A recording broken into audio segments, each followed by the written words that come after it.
looking at getting a 4th edition Warhammer Fantasy Battles High Elf army put together. It's going to be pretty much the box set High Elf army. So unit of spearmen, unit of bowmen, a hero character, and then a bolt thrower. This is going to be really reliant on the old plastic figures that came in the box set. So there's 20 each to do of the spearmen and the bowmen. And I've got a few metal figures to mix in. This is going to be the champion in the spearman unit. Like a Jez Goodwin design, really nice.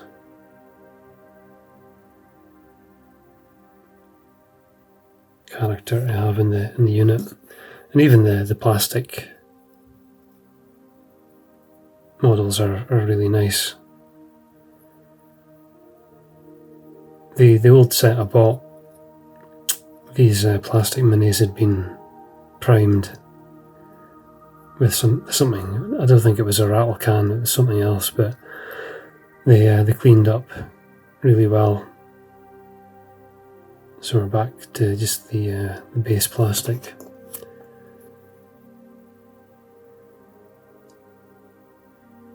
And I've got the shields and things to go with these, so it's all there to work with.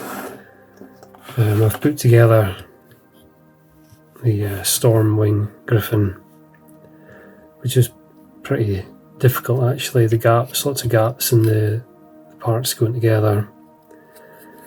And I've just used I think it's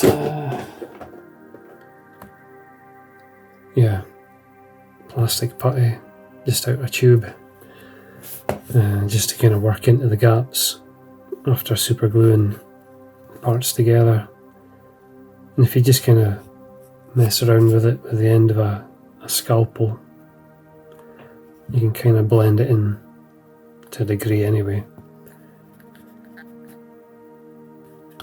But it's needed quite a lot of filling to get those seams hidden. So that's the main character, I think it's Altharion. I'm going to do in 2 parts, just so I can paint it easier. Great design again.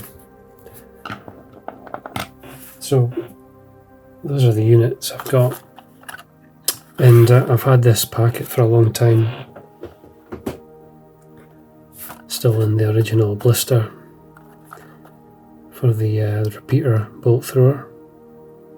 So I thought just for the fun of it we can open it up.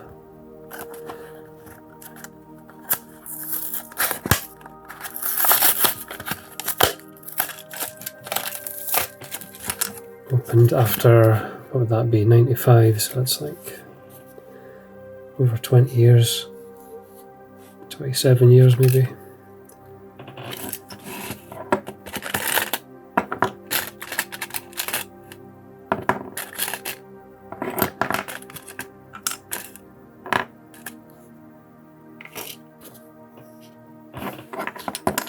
So the figures, swords are going to need a little bit of fixing there, and that's quite a thin bit of metal, so you wouldn't want to be moving that back and forth too much, or that'll just break off.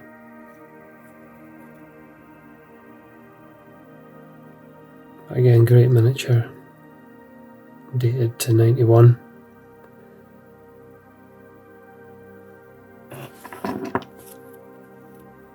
It's going to need fixing as well.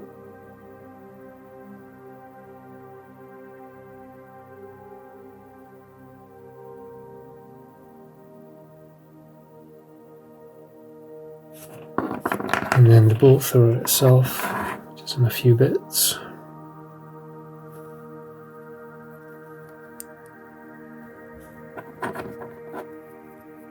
Yeah, it's meant to be like that, isn't it? Okay. Yeah.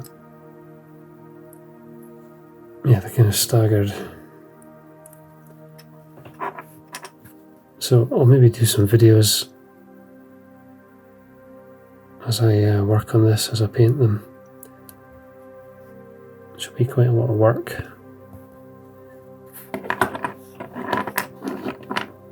Quite a lot of work to paint that many duplicate plastics.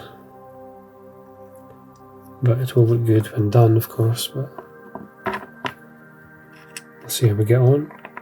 So I'm going to start cleaning this up a little bit with a knife, just to take off the little bits that need cutting off, and maybe try and scrape away some mold lines if they stick out too much. And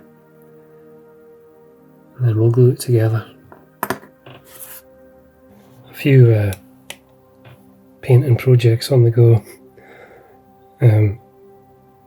But right in front of me right now are the plastic elves from the 4th edition Warhammer Fantasy Battles box set, and you can see that, well, I mean, you get 20 in the box, so it's quite a lot to get through. And I'm just looking for ways of making what is quite a repetitive process for this many models a bit easier, and I'm making use of the new contrast paints. In particular, I'm using them to come up with a particular high elf white to try and match the colour in the original rulebooks and heavy metal examples, without painstakingly painting the white and shading it and highlighting it, just trying to do it in one pass almost. So what I've done is mixed up a colour using the 3 contrast paints there to get quite a thin light blue colour, and I think overall it's worked quite well. You can see the actual skin tones have been done also the same way, just using the Guilliman Flesh contrast paint. So starting with just a white one. I'm using quite a detailed brush, I'm not putting loads on. So I'm doing underneath first, just to get some colour there. And you can see that skin tones work pretty well. You could go back over it later and add a highlight, which I might do. But overall it's a lot quicker than painting a base colour and then applying a shade and then reapplying the base colour, applying a layer highlight. You're kind of getting something similar to doing all that in one pass. And you can see this white, you know, they always used a blue for their shading on the High Elves, so this does quite a good job of just capturing that. I'm not putting too much on. The normal technique with these contrast paints is to put it on thick. I'm not doing that. I'm just putting on enough for it to coat the areas that I need. And it's handy for this stage. You won't be able to use the contrasts later once you start trying to do, you know, the metal finishes, the reds and other detail work, because they're just too clumsy a paint technique to do that. But for these kind of initial colours, and you know, doing white can be tricky. If I can turn it into pretty much just a one pass, then that would help. And I think it's the only sensible way to tackle this many models. I mean, there's 20 in this unit. There's the 20 spearmen, and then there's the command and whatever else, so it's an awful lot to try and paint, in the traditional way at least. So moving quite quickly, not spending too long, just making sure you cover all the areas that need to be covered while it's still wet, so that it can flow and dry how it needs to, and then that's it. You know, I mean, it looks good. As it dries, it slightly pools perhaps through gravity, but in general it holds it and it looks nice. It's got the right look. And I am trying to be neat as always. No point in covering everything with it. Just enough to